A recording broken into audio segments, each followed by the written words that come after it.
You know how we all have our things that we are like, this is probably unique to us because I can't make a decision about something, or I don't have enough information, or I don't know. And then you truck along with whatever it is. And slowly over time, maybe years later, maybe right then and there, you start to realize that actually pretty much everyone else around you has sort of a similar thing going on.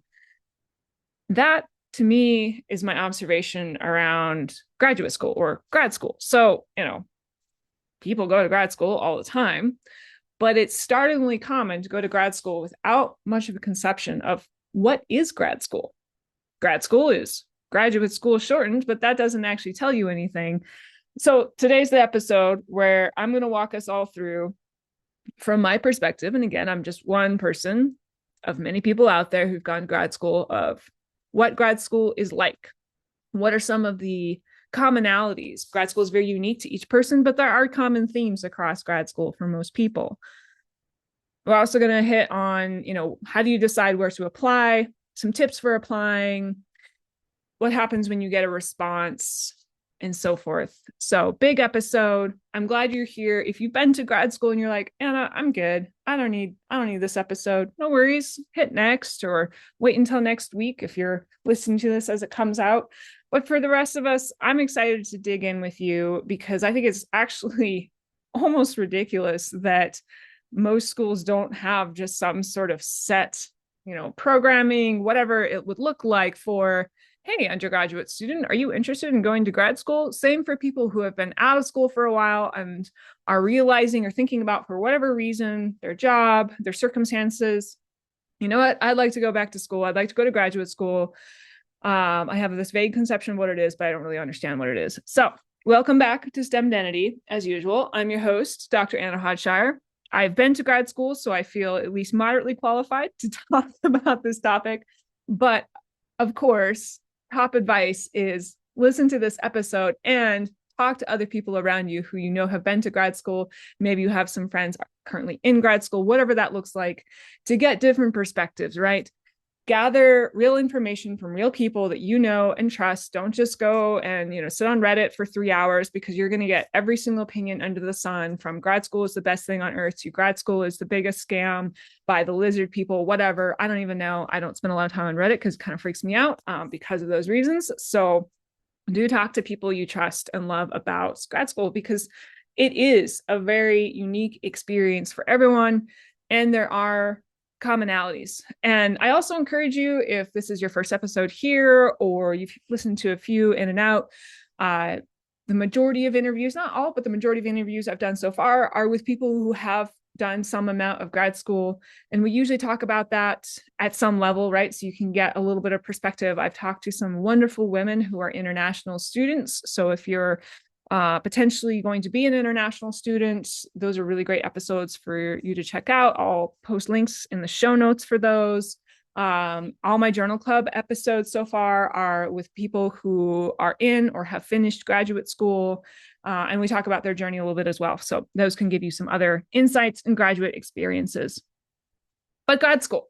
So it's a school where you get more degrees. Cool. All right. So what are the degree options? Now, the classic combo pack is the Master's of Science and Doctor of Philosophy, or PhD.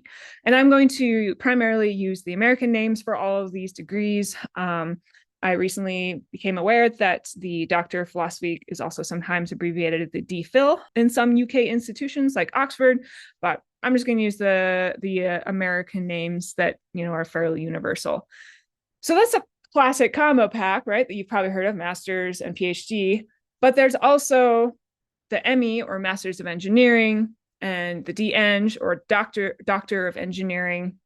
And there's graduate certificates, which are usually fit to purpose to some very tailored curriculum. Graduate certificates often, from what I've observed, tend to hover around 4 classes. Maybe it ranges from 3 to 5 or whatever, maybe slightly above.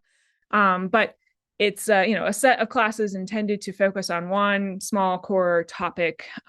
Graduate certificates, in my opinion, can be a really nice way to dip your toes into grad school. See if you like the level of coursework, see if it seems doable. maybe you're currently working and a certificate would be really helpful to, say, your next promotion. This is a really nice way of doing a little bit of graduate work. And if it really calls to you, it really pulls you in, then maybe at that point you look at some of these other degree options. So if you're less familiar with the Masters of Engineering and the Doctor of Engineering, don't worry, so am I. So these are a little bit new to me. So I went to grad school and I got a Master's of Science in Atmospheric Science, and a PhD in Atmospheric Science. And I don't believe that my degree program actually offered the ME and the DN for the Masters of Engineering and Doctorate of Engineering. I also don't think at that time we offered graduate certificates. Could be wrong. But that's just to say that these other degrees are maybe slightly less common, especially in a more scientific program, whereas in engineering programs, of course, it makes sense that there's a Master's of Engineering, Doctorate of Engineering, Doctor of Engineering option. So what is kind of the breakdown of each? So let me just give you kind of, and again, this is unique to everyone, unique to each degree program. So it's always important, no matter what you're hearing from me or other people, that you go and you also understand what the department defines each of these as. But from my broad understanding and perspectives and observations, a Master's of Science is sort of typically a 2-ish to 3-ish year degree, usually around 2 years if you're able to go full time, which we'll dig into a little bit later. And it has some, combination of coursework and research, which we'll talk about. And then a PhD, sometimes it depends on the program, where usually if you're going into a PhD program and you already have a master's, you can often apply the coursework credits. So these are your classes. And there's often also research credits, which we'll talk about briefly.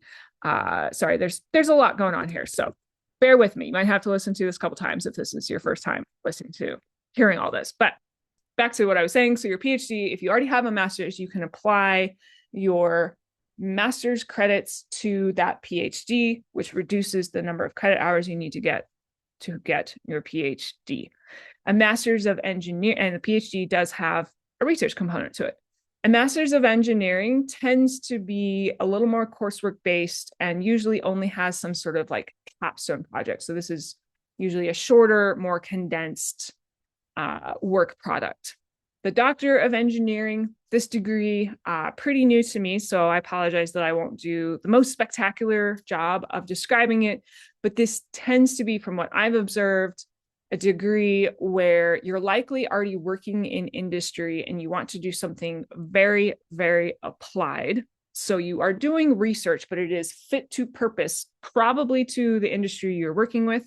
For my specific department that I'm in right now, systems engineering at Colorado State University, a DEng, Doctor of Engineering, requires the student to have basically a person at their workplace to sponsor them is not quite the right word, but basically kind of be a co-advisor, like on their advisement team. So it's a very industry focused thing that can still be reasonably researchy, but really is like honed in on applications. Whereas research can kind of span the gamut from basic research to applied research to, anything in between that. Research, just like everything else, is a spectrum. So if you have all these options and you're like, Hannah said the word research like 18 times and I have a vague concept of what research is, but all right, how do you even decide which degree? Well, from my view, this question is really intertwined with why are you wanting to go to grad school in the first place?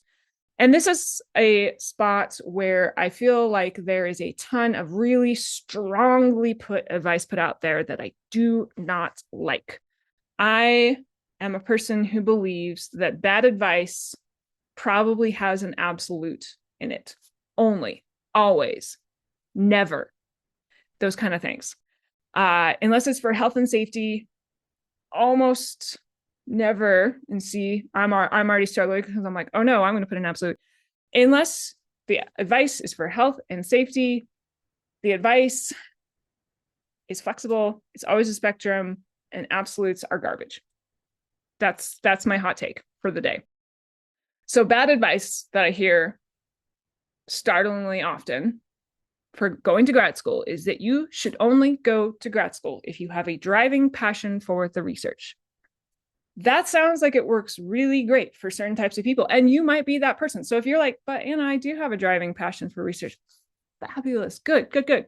I'm actually really excited for you. I know it doesn't sound like I am because I'm kind of getting upset about this bad advice over here in the corner, but that's because this advice is awesome for you and it's really, really bad and negative for someone else who might be sitting next to you listening to the same episode. So it's going to work for certain types of people who, yeah, maybe they know what they want to do. They're very driven about research. They have a clear, defined goal.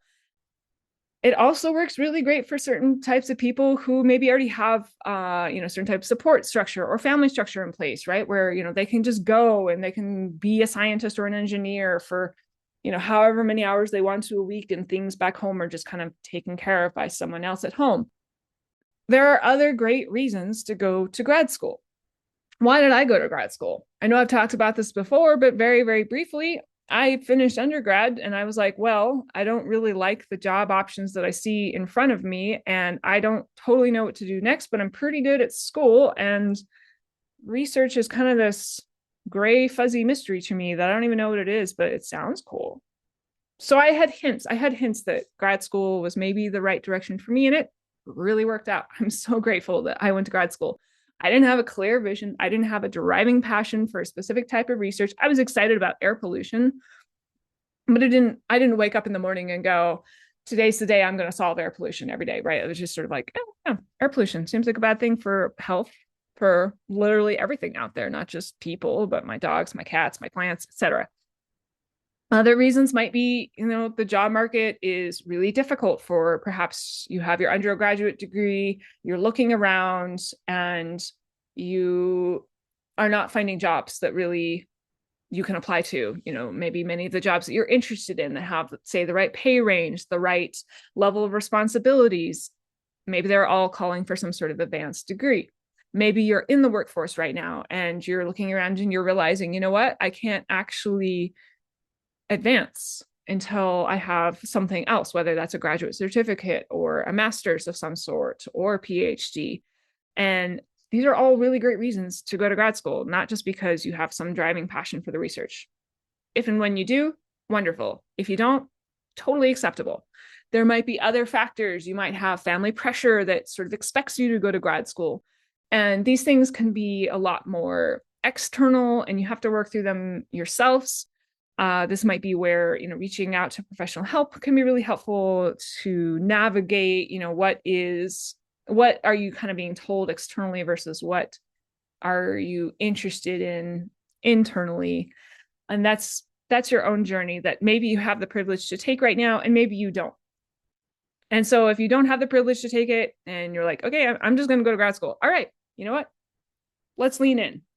If you know exactly why you're going to grad school, your degree option might just fall out naturally, right? If it's for a workplace requirement, graduate certificate, maybe that master's of engineering that's very coursework focused, that could be a really easy choice for you.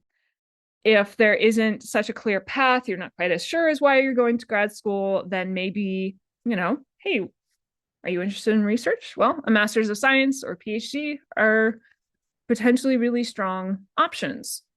So this brings us to, what are some of the common themes across grad school? And first, let me kind of define the two modes that I'm observing right now that are happening, right now in grad schools, at least across America, which is these options for on-campus versus online. So an on-campus graduate degree in a STEM field is almost always funded with a stipend. And that means that you are going to have some sort of research advisor, and that research advisor is providing funding for your courses. So you are not paying for your own courses out of pocket, and they're also providing you some sort of stipend. So the stipend is basically a paycheck once a month or twice a month, however often your university does payroll. And I'll be completely honest, you probably already know this, but the pay is not good, right? You do not go to grad school to make good money. You go to grad school because you're making an investment in yourself right now for the future. You're saying, okay, I am willing, or I have the ability, I have the means, maybe I have a working partner, family support, whatever it is, or, just you're going to live with 8 roommates. Don't live with 8 roommates. I'm being sarcastic. You're going to live with a number of roommates. You're going to live lean for a couple years because you strongly believe, this degree is really going to help me in the long run. And so when you have that stipend for research, your position is usually a graduate research assistantship. And then some semesters you might have a graduate teaching assistantship, which just means instead of being paid to do research, you're paying to be basically a TA, a teacher's assistant. And those TA roles, I mean, it just depends on the class. It depends on who's teaching it. It can span from hanging out, doing office hours and grading, to teaching some of the lectures, to teaching many of the lectures. Maybe you're running a lab, whatever. So if you're looking at a GTA, you do have to understand, what are the requirements and can you actually meet them? Now, I will note that the phrase on campus sort of indicates you need to be on campus, which, okay, fair. That is actually mostly the case, but there is sometimes flexibility in work location. For example, I have a student who is an on-campus student who is currently living far enough away that they are able to visit campus periodically, not close enough that they could visit, daily. And that's fine. I have no problem with that. So if that's a situation that you're looking at, maybe you have, say, a family situation or whatever it might be that says, I really want to go to this school that's over here, but it's not really reasonable for me to commute every day to that school, then that is you working with that research advisor to start to understand their expectations. Do they want you there every single day? If they do, that might be really challenging. If they're okay with, hey, what if I come up once a month or a few times a year, whatever, like it just depends on the research advisor. Maybe sometimes departments have policies as well. I haven't seen department policies on campus students in terms of demanding that you actually be there in person versus not, but I wouldn't be surprised if that's out there. That being said, you're probably going to be given some sort of workspace. So this is probably like a cubicle or a shared office. I had a shared office in my graduate experience, and then my current students all have cubicle options. So we, so you're able to come onto campus and work, which can be really nice, especially if your research group. So your research group is basically, you have your research advisor, and then your research advisor likely has one or two or more other graduate students. Maybe they have, say, a postdoctoral scholar. They might have a research scientist working for them, whatever that looks like. Each research group is different. These research groups naturally kind of grow and shrink and grow and shrink over time. It just sort of depends on tons of different factors. But being able to come on campus and interact with your research group, being able to interact with other people in your degree program. So your degree program is going to be like your department, right? I'm in the mechanical engineering department. I'm in the atmospheric science department. I am in the biology department, although that's way too vague. I know that biology has lots of, divisions, but I froze on the spot, so I apologize. But you get what I'm saying, right? So your degree program is not your degree. It's usually your department that you're in. And then, you're getting a specific degree, whether that's the Masters of Science, Masters of Engineering, PhD, DEng, etc. So for the online students, they're often self-funded. And fortunately, this does not mean that you are funding it out of pocket yourself necessarily. There could be scholarship opportunities. There's also scholarship opportunities for on-campus students, but you could also potentially be doing this through your workplace. So for the program that I work in, we have a lot of online students, and the vast majority of them, their workplace has some sort of tuition reimbursement program in place for people to go and get a degree. So you can talk to your workplace, you can understand what are the, tuition reimbursement options. Does it look like I can get a degree over time?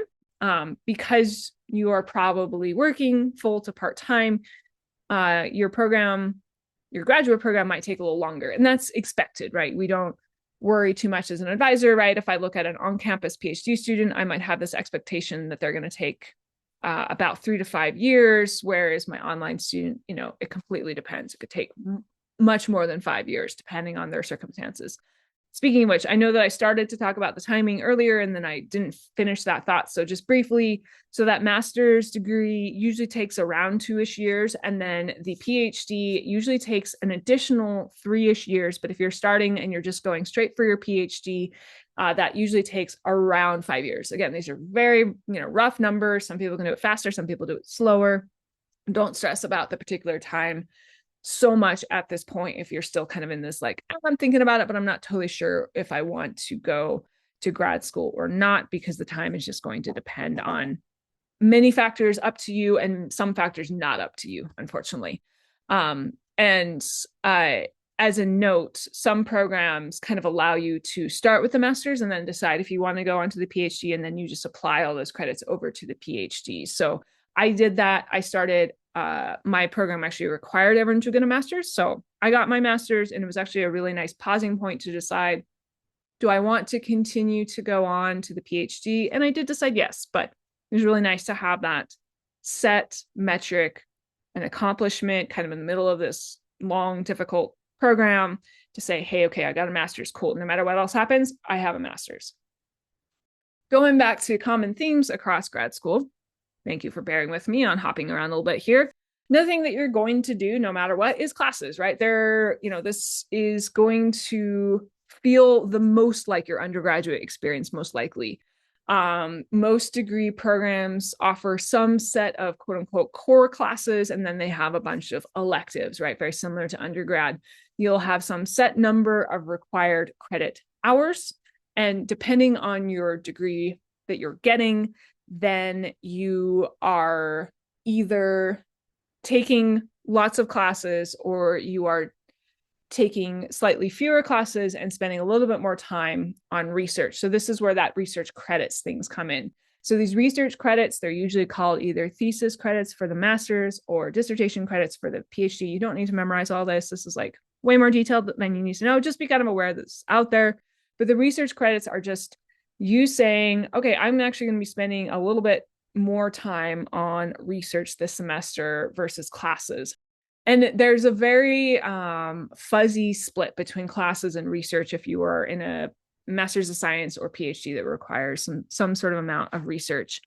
And that fuzzy split, why I say that is because it's a little ambiguous on, well, how much time should I be spending a week on classes versus on research? And usually what happens is you take classes in the fall and spring, often do not take classes in the summer.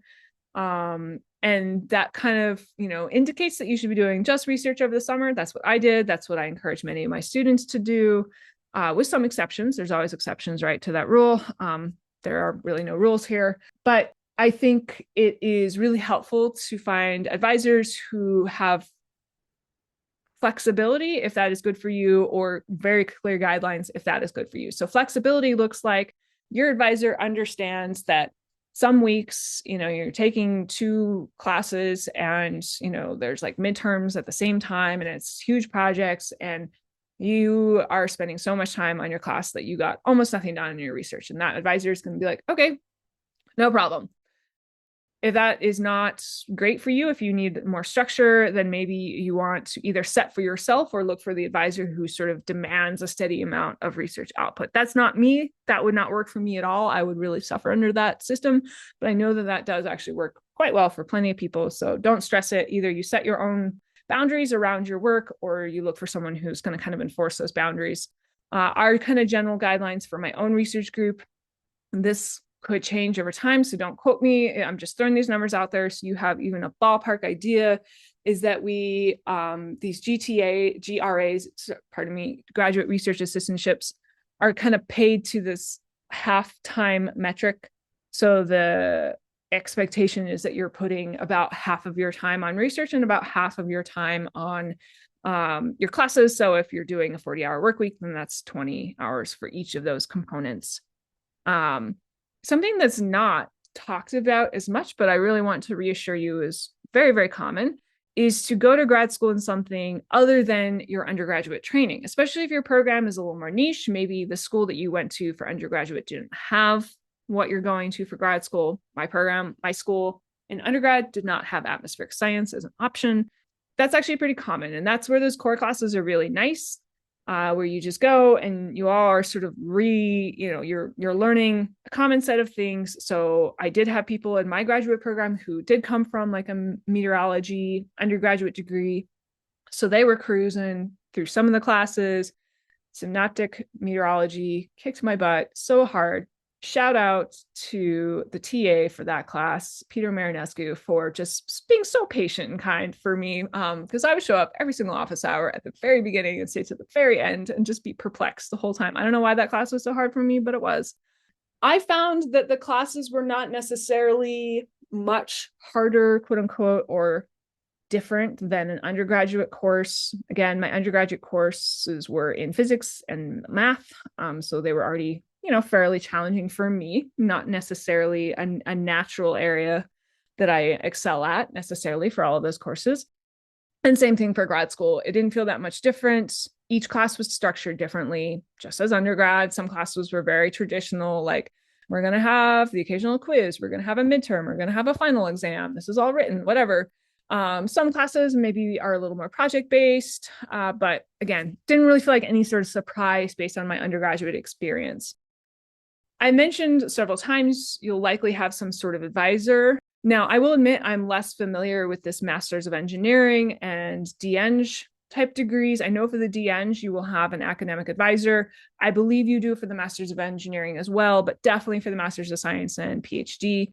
And especially when you're doing research, you're probably going to expect to meet with them on a cadence that depends on you and that advisor. It might be weekly, it might be every other week, it might be more often than weekly. And these meetings might be formal, they might be informal. I always schedule formal times for my students to meet with me, just so it's on the calendar. If they have nothing to talk about that week, maybe it was a really busy class week or they were on travel, whatever, we just cancel the meeting, no problem.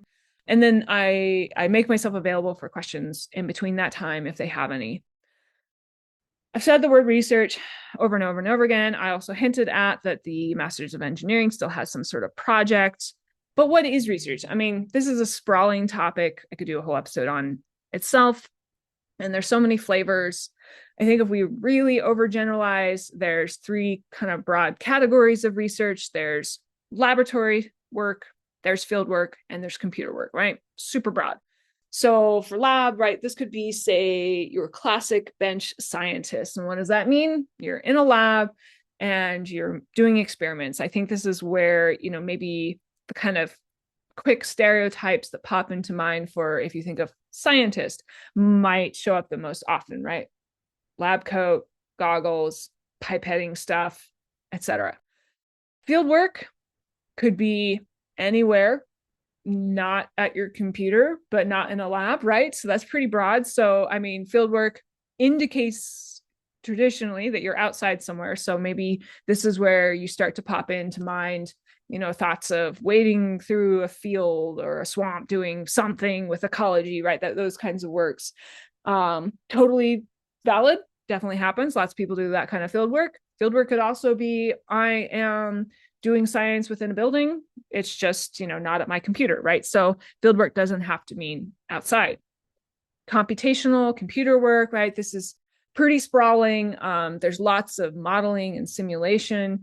And really, as a lab scientist or a fieldwork scientist, you're probably doing some amount of modeling and simulation as well. There's pure data, not pure. I don't really like the word pure, because science and engineering it's so interdisciplinary and collaborative nowadays that it does not seem that anyone just does very, very niche things anymore. So there's data analysis, and that data analysis might be of lab experience that you did, field work that you did, field work that someone else did, lab experiments that someone else did, right? It doesn't have to be you doing all of these things at once. It could be you doing all of these things at once.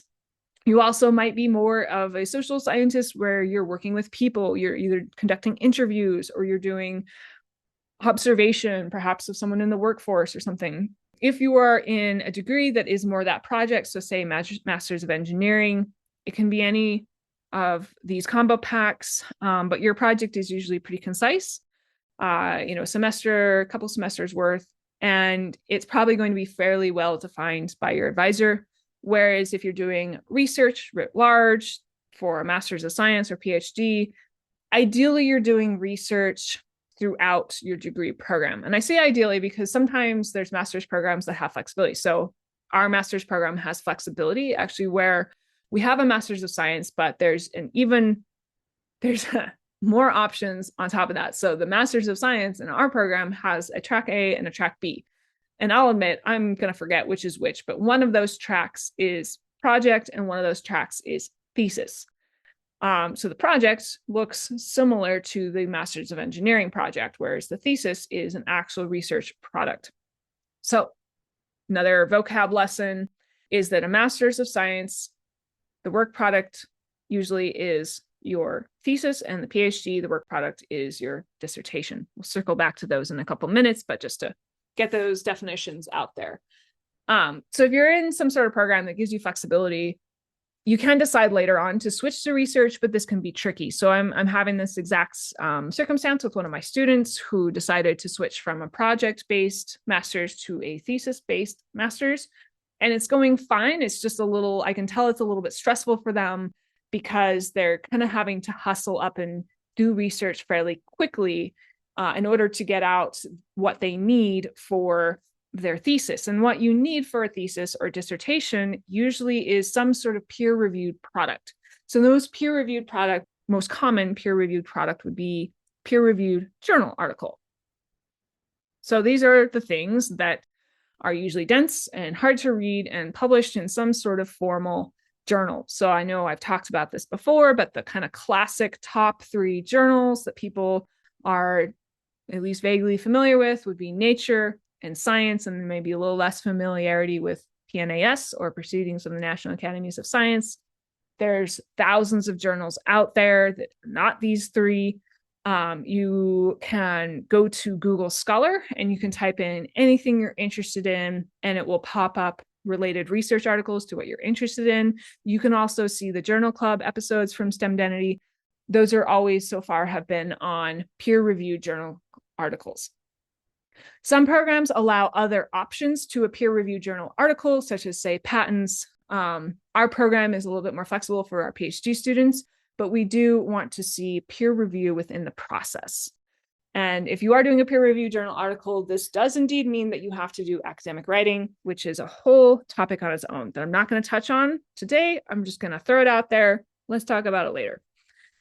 Something that's not as talked about as well is that research is ambiguous, challenging, and sometimes frustrating. Research is not a checklist. And this is a big transition I see for a lot of students coming into our program where, let's be honest, undergrad feels like a checklist. You know how many classes you need to take. And within each class, it's usually, there's a syllabus that tells you, all right, week 1, I'm going to learn this. Week 2, I'm going to learn this. And then, week 4, there's a quiz. And week 8, there's a midterm or whatever it is. Right. You just like check, check, check, check, check.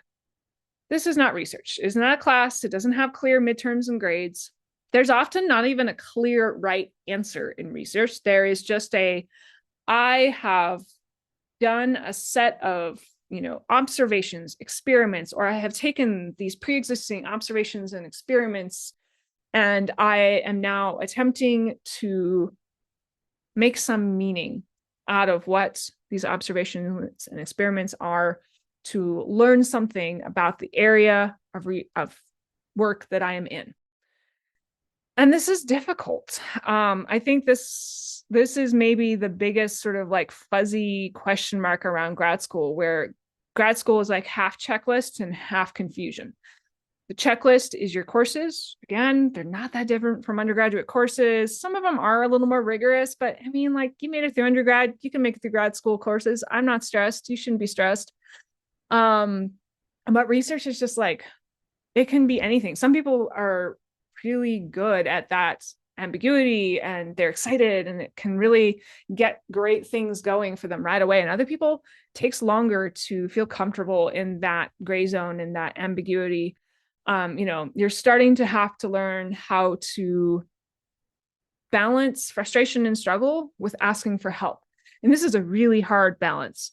So, there's the 2 extremes, the person who the second they get stuck, they ask for help. Okay. And then the other extreme is they will not ask for help, even if their lab is on fire around them. Okay, don't do that because that's incredibly unsafe. But metaphorically, the lab is on fire around them and they're still not asking for help. So, what's the right balance? There's no great answer. And unfortunately, this also is really dependent on who's around you, right? You might be around people who are very readily available. They're very excited to help you. And it is very, very easy for you to ask them for help. Maybe too easy, right? Maybe you didn't let yourself struggle enough. There's breakthroughs, there's value to kind of having to sit in it for a bit and be a little bit stuck and maybe walking away and coming back. That's like huge advice for me, for all of you from me.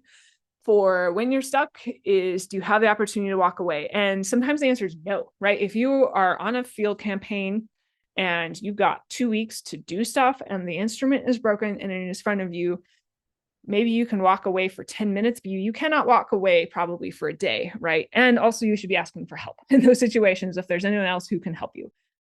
If you're at your computer and you're doing a modeling project and there's no major pressing deadline and the model is broken and you're really frustrated and you've been working on this for 2 days in a row and you're about to lose it, why not just take a half a day? You can maybe just take the time off or work on something else. Maybe, go to that pile of research papers you've undoubtedly been storing up, because we all have a pile of research papers on, whether it's tabs on a Google Chrome tabs on a Google Chrome tab or folders in Zotero or whatever have you, right? There's plenty of other things you can do when you have the opportunity to just take the moment and walk away. The goal of a master's and a PhD, and especially in a PhD, is to become more and more independent as a researcher. But independent researcher does not mean I do not ask for help. It still can mean I talk to others for advice, but it means that I start to have ideas of my own. I start to have, directions I am going in on my research. I'm pushing a new question. I might still get stuck on something over here that I'm going to ask someone else for help at, but I'm starting to form my own research paths through the woods of all the things that you could be doing. So at the beginning of your research degree, you're probably going to be somewhat told by your advisor, hey, I want you to look at this, this, and this. And hopefully you and your advisor have a good enough relationship that you're slowly over time moving towards, hey, advisor, I had this thought. And advisor says, I love that thought, go for it. Or the advisor says, pretty good. Have you considered this thing over here? Right. The advisor is still probably going to maybe steer you if they have some reason to believe that your research plan needs a little bit of tweaking. But hopefully your advisor is open and trusting enough that by the end of your program, they're letting you steer the boat, at least some of the time. They're not still just, firm hand on the rudder telling you exactly what to do. If you have an advisor that's always telling you what to do, that is going to make it more challenging when you exit your degree program to kind of, what do you do next? And I know this because this happened to me. My advisor, really wonderful in many ways, had a really firm hand on that rudder the whole time. And I struggled in my postdoc to figure out how to do research on my own. I'm a lot better now. I do tend to ask for help pretty quickly, but I try to do it judiciously where I know that, I've got this like really cool research group around me where there's lots of other research scientists at my level in our broader research group that I work within. And they all have different skill sets. So I know like, ooh, all right, I'm real stuck on this mathy thing. So I'm going to go talk to our really cool math guy to get a little bit of, guidance here. Because I know that's going to be a lot faster than me kind of wandering around and Googling for a while. And some of that's just a time thing for me, right? I don't have a ton of time for research, but so I do need to be a little faster. Ideally, in your program, in your degree experience, you have a little bit more time to explore. You have a little bit more time to struggle, be stuck, and do your own. I really hate the term do your own research because I know that the conspiracy theorists have just killed that. Do your own research. Yeah, sure. Yeah, I'm so excited to learn about how the earth is flat. Tell me more. But really, you get to do your own research in a very positive way. Another thing that's not talked about a lot is that you have almost certainly chosen a research group whose work styles are different than yours. This matters more when you are in ambiguous situations. And I just got done telling you that research is fairly ambiguous. So what do I mean here? This probably means that your advisor is probably going to be the worst culprit of this, where they kind of have their own work style and their own expectations, and they may be good at communicating these. They may not be the best at communicating these. And there are going to be times where you're going to be frustrated. You're going to be frustrated with your advisor. Maybe you're frustrated with some of the people around you because you're not feeling like you're getting the support you need or whatever it is. That's really normal. It's not that fun, but it's actually really, really great training for the real world, right? Where the real world, you're almost certainly going to be working in a group of people, and you're all not going to be working at the same cadence, at the same, you don't have the same communication styles, expectations.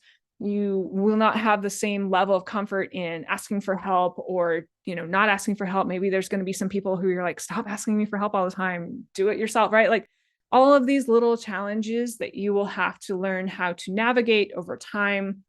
Open and clear communication really helps with your advisor, with other people, and also, learning a little bit of flexibility. Maybe you're just like, you really, really, really wish that people would work a certain way, but that's just not going to happen. So learning to be a little bit more forgiving of other people, it's going to take you very, very far in life, right? These are all the so-called soft skills, terrible phrase, emotional intelligence, better phrase, types of things that it's not talked about that you're going to run into this during your degree, but you are, and it's okay. Going back to the more concrete things that are talked about within degrees, right? You're making your work products. I already talked about this a bit. Your thesis for your master's, your dissertation for your PhD, your project report for your master's of engineering. And then I believe that the DEng usually requires a dissertation as well. And your thesis and dissertation are ideally comprised of your 1+ peer review products.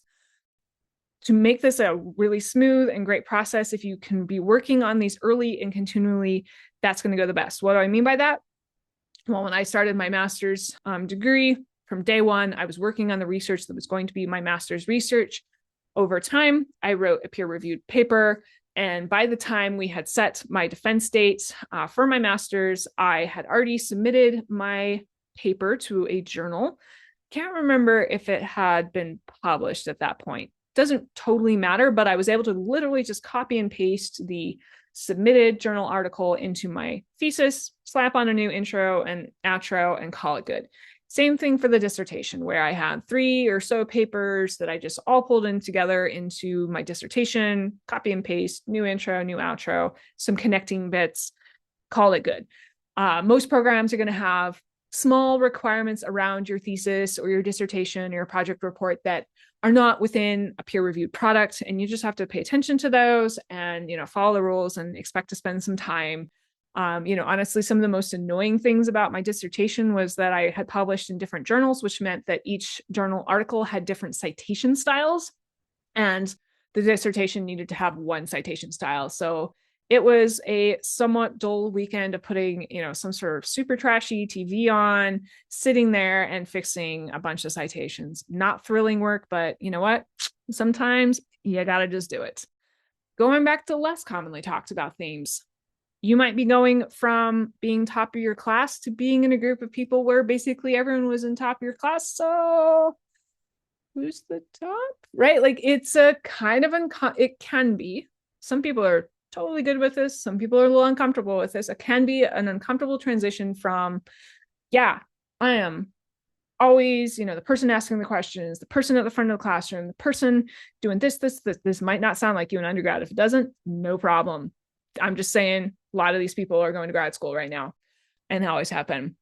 I was one of those people to call myself out, right? We're like very on it. And then we go to grad school and we're like, oh, everyone around us is just as on top of things. And again, this is sort of just within that realm of learning to work with different types of people, learning to be okay with not being the best, learning that, other people who are excellent make you better. It's not you being the best that makes you better all the time. There's just I already touched on the ambiguity of research. There's also ambiguity in grad school.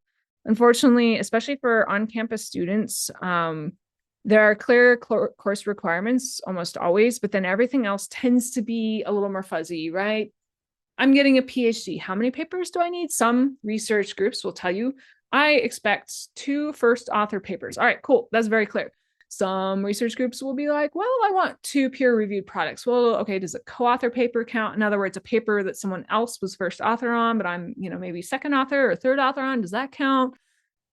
When am I ready to defend? Usually you can be having these conversations with your advisor, and hopefully your advisor is giving you good advice on, yeah, I think it's ready for you to go on to the next step. So for the master's, usually this is just a defense at the end, and the defense is usually, it depends again. Everything depends on the specific school you're going to, the specific department you're landing in. But what I've seen most often is you have a public presentation of the research you've done for your master's, and then you have your committee. So this is your advisor and 2, 3-ish other people who are usually professors, not always, on your committee.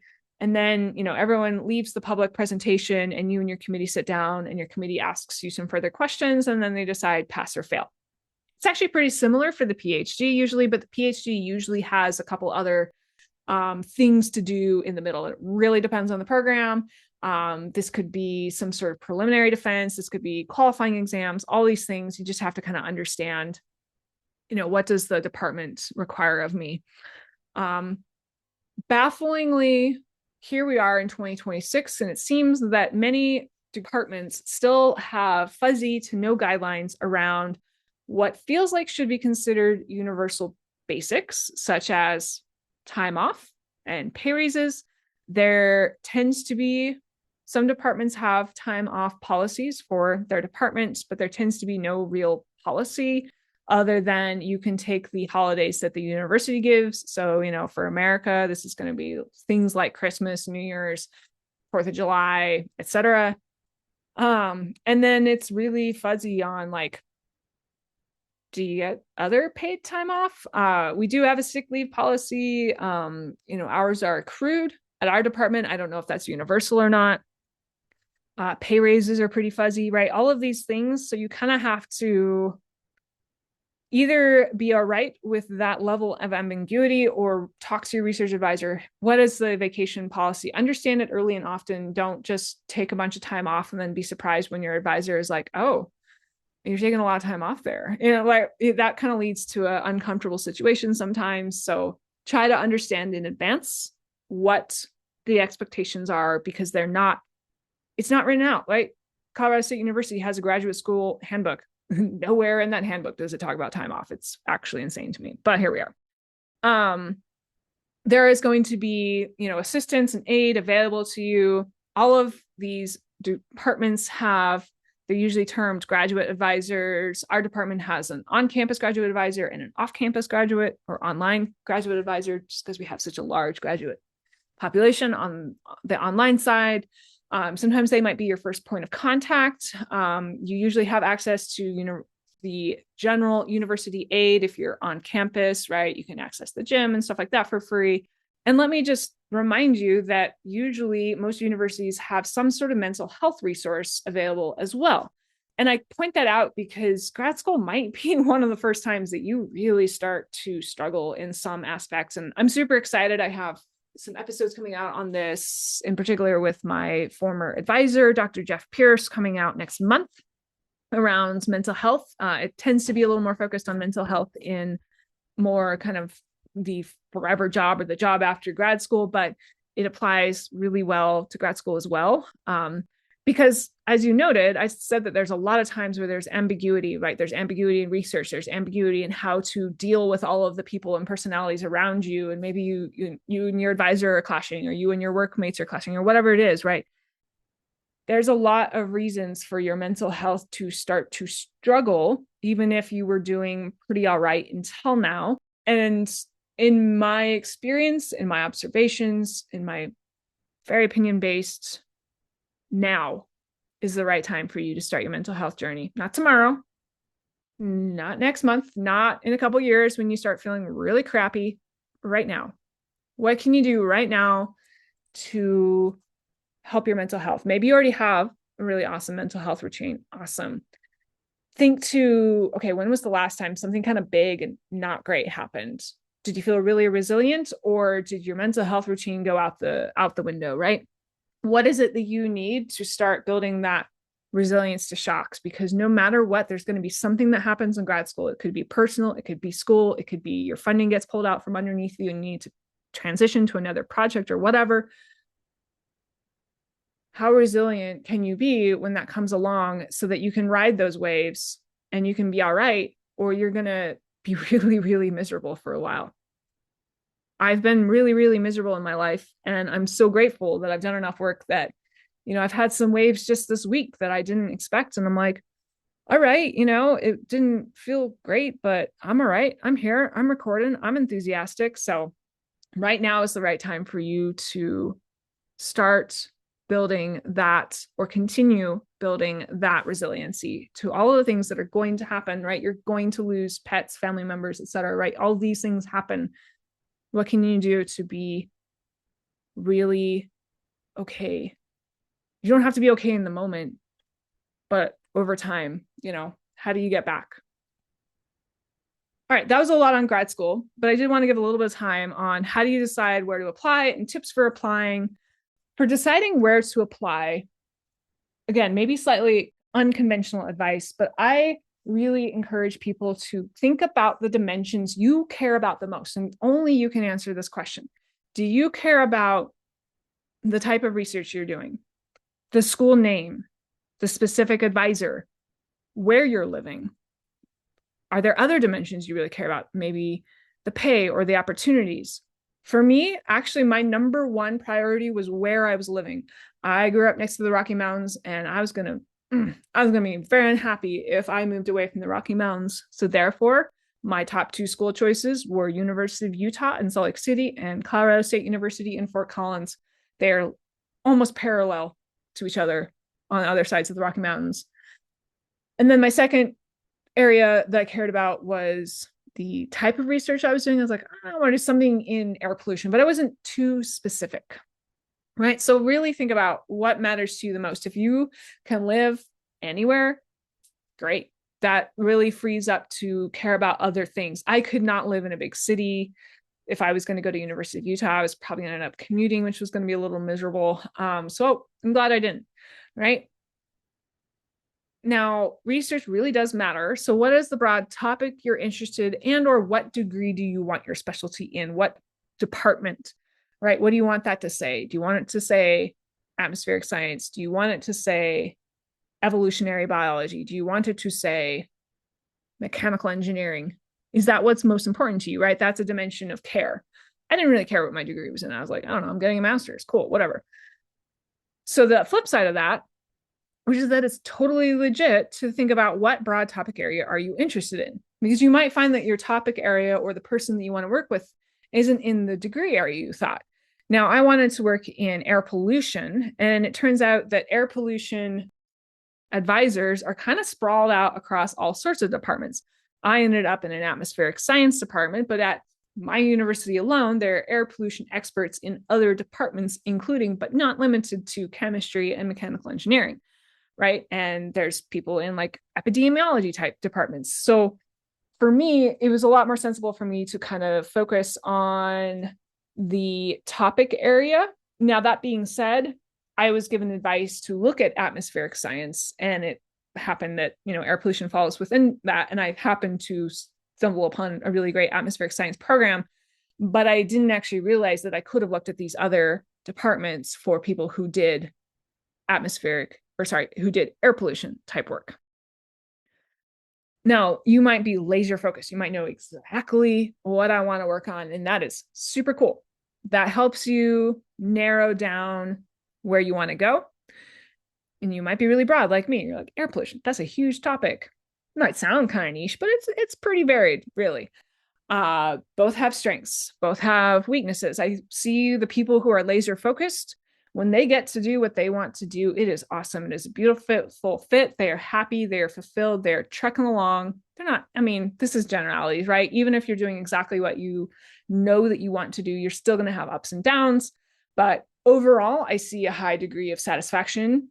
But if something happens, funding changes, whatever, and they're not getting to do exactly what they want to do, that's where a lot of struggle and friction can come in. On the flip side, for the people who are really broad, usually I'm a really broad person. Usually you can make us pretty happy being like, go do this thing over here. And I'm like, cool. All right. Within like 2 weeks, I've read some papers. I've thought about it. I can get jazzed into it. I'm like, yeah, I'm excited. Let's go.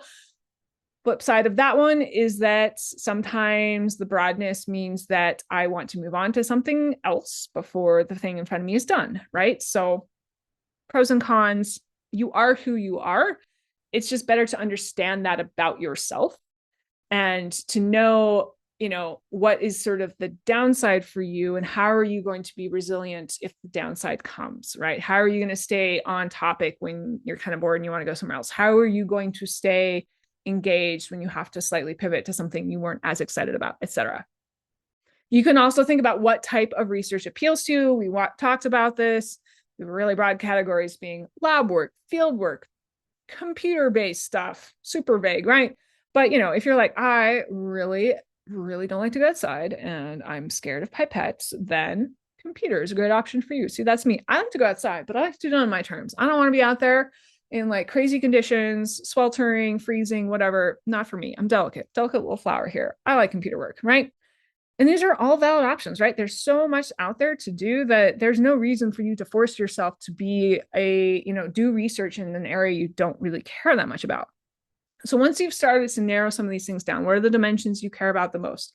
What is the topic area? Maybe you know what degree you want to get, mechanical engineering, systems engineering, whatever.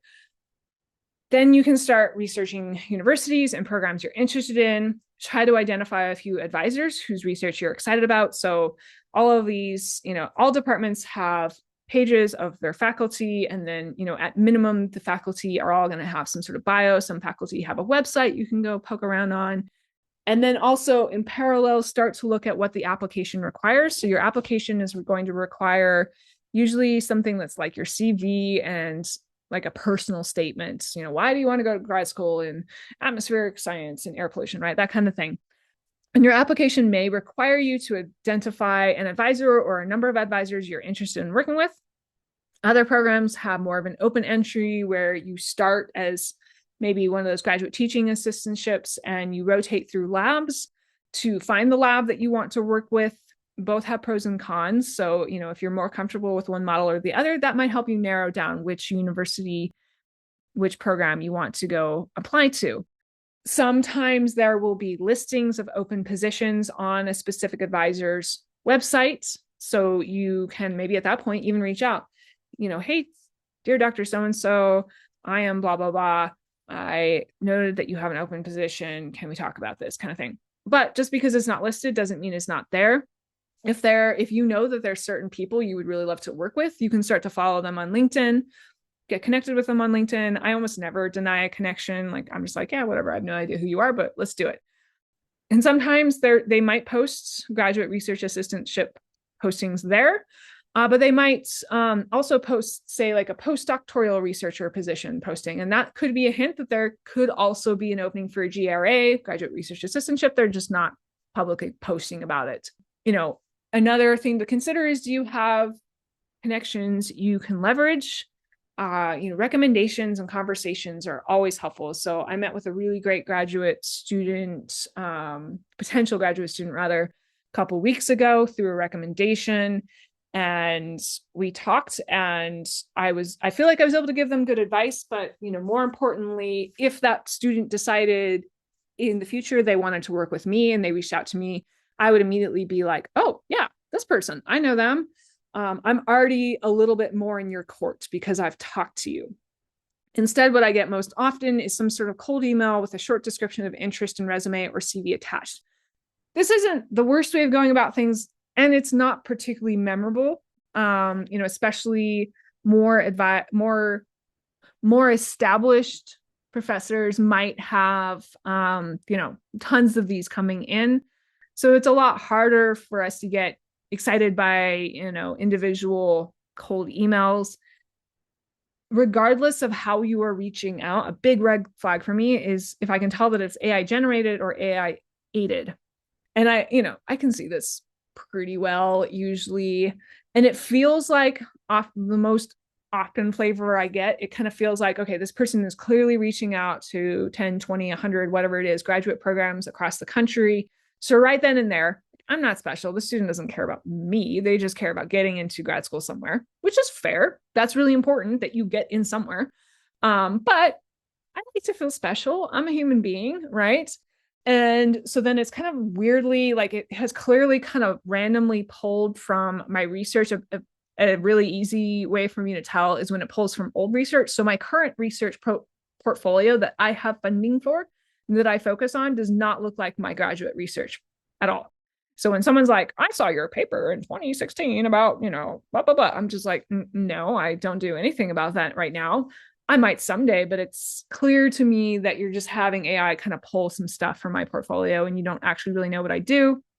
It also tells me that you can't do the mental and emotional labor of reaching out to someone. And that means that, can you really do the mental and emotional labor of research? Research requires you to think. I actually do not care what AI thinks on our research question that we are working on for your project.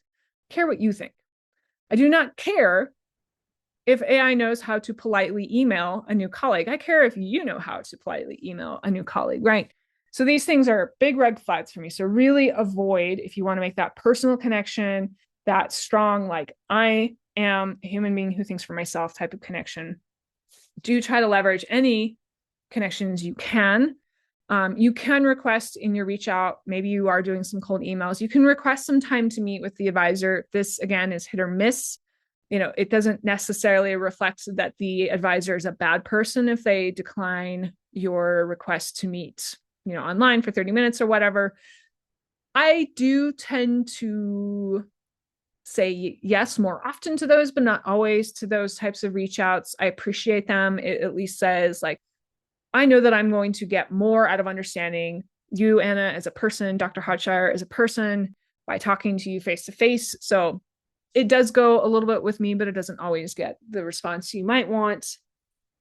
So this is challenging, right? And you might not have connections, especially if you're an international student, but do you have connections through people in the department you're in right now who could help you? Do you have perhaps programs available to you in your country that could help you connect with researchers around the globe?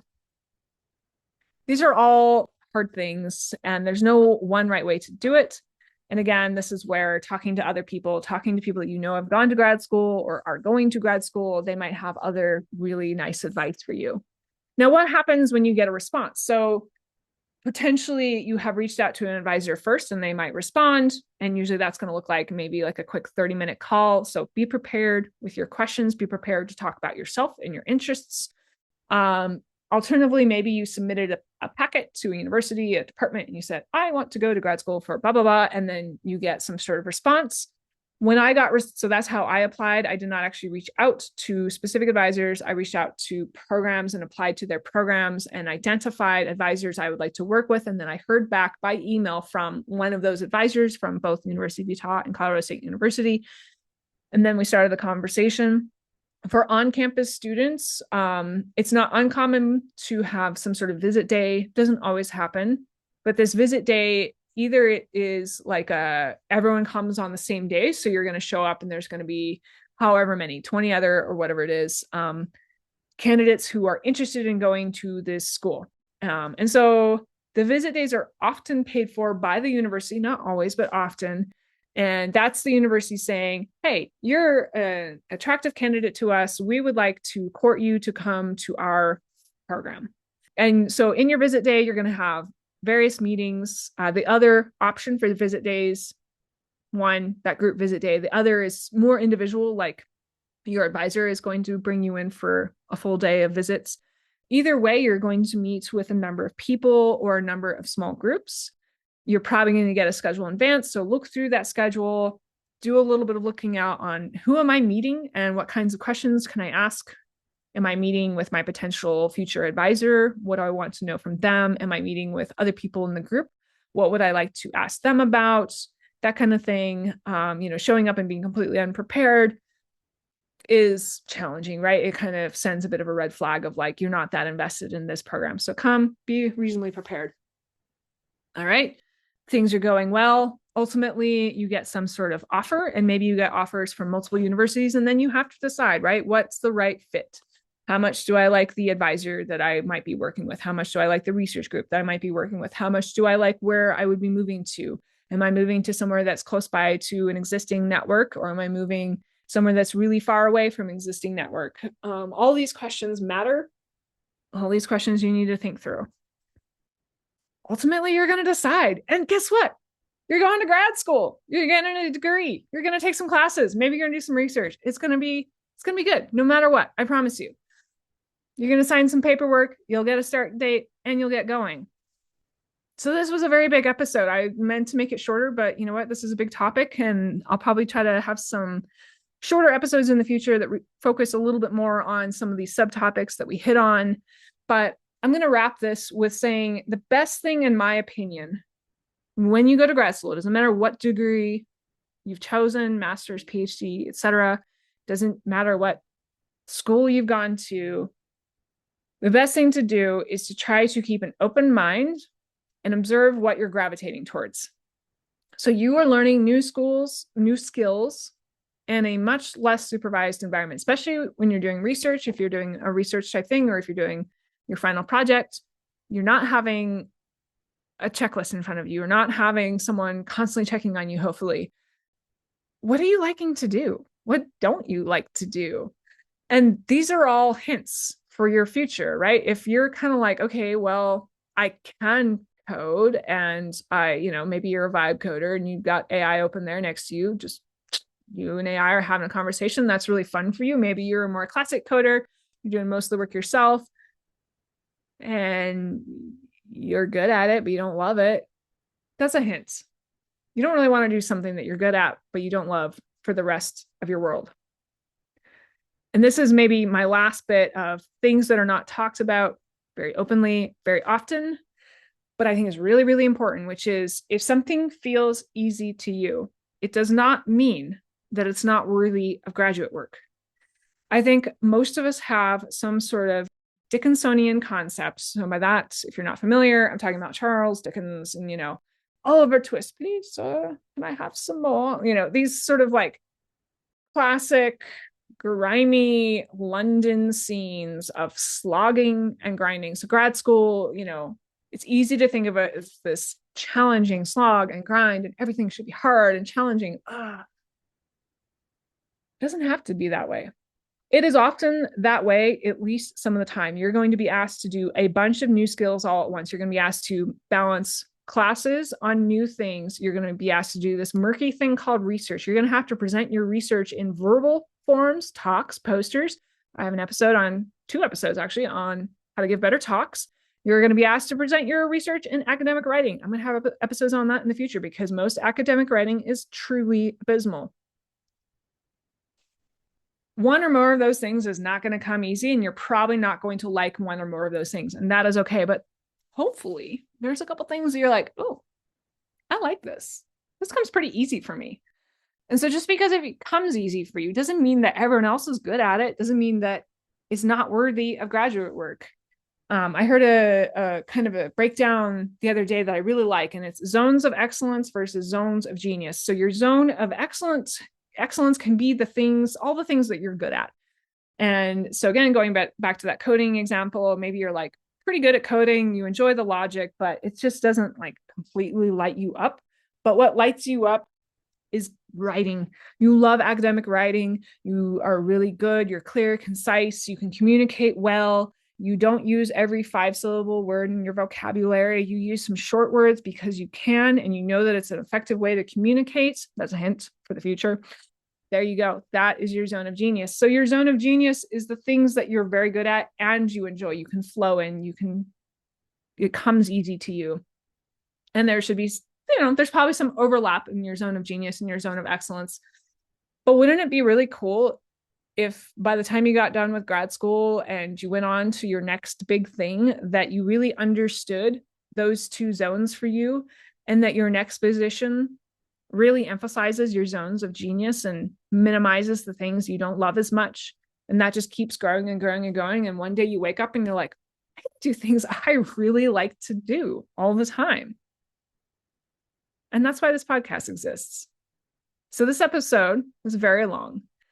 And I usually end with what I call learn and move your feet. In other words, we talked about a bunch of things. How can you incorporate this? There's lots of different directions I could take for this learn and move your feet. There's lots of different directions you could take. But just as a suggestion, how about, if you're thinking about grad school, can you start to define even hints of why you'd like to go, right? Beyond sort of like, I guess it's the next thing to do, or I can't, I mean, that is actually a reason to go, I suppose. But, are there other little hints? Like, it seems like the jobs on the other side of grad school are maybe a little more exciting. That's a really great reason to go. It seems like I like my job right now, but I don't really get to do the cool stuff. I bet I could do the cool stuff if I changed my job, or if I got, another degree. I can see other people in my company who get to go do cool stuff when they change the degree. That's another good hint. So thank you for listening. I know this was a long one. I appreciate your patience through everything. As a reminder, this podcast is not affiliated with my research and teaching roles at Colorado State University. But as I ended the podcast with, I really believe that if we all got to do things in our zones of genius, if we all got to wake up and be like, I'm really excited about work today, then what kind of amazing stuff could we create with our genius little zones that we love hanging out in? Think about it. If this episode was helpful, if you have other friends who are thinking about grad school, or maybe they're in grad school and they're kind of like, oh my gosh, like they don't necessarily need to hear the stuff about why you went to grad school, but maybe they need to hear some of the things about, hey, these are some of the things that we don't talk about as much in grad school. I really appreciate a share with a friend. I also really appreciate reviews, right? We're all in an algorithm world. Anything to sort of get the algorithm's attention, that people are paying attention, that this has value, is incredibly helpful for more people to find it. The music was by XSS. You can follow me on Instagram at STEMdenity. And I do love to end each episode with a song of the week. Music was a thing that got me through grad school. I, every single day, listened to music at my computer. I did computer-based research, and I was just there making playlists, making songs, jamming out, doing the things. And this week's song of the week is Don't Make Me Love You. That's You with a U, by Lizzo. I really enjoyed Lizzo's first album. I was maybe less engaged by some of her other stuff, kind of up and down, but oh my gosh, this is a new single by her and it's so good. It's like a disco hit from the 70s. Absolutely love it. The bass line is killer. So check it out. Don't Make Me Love You by Lizzo. I'm so glad you're here, and let's talk again pretty soon. I'll see ya.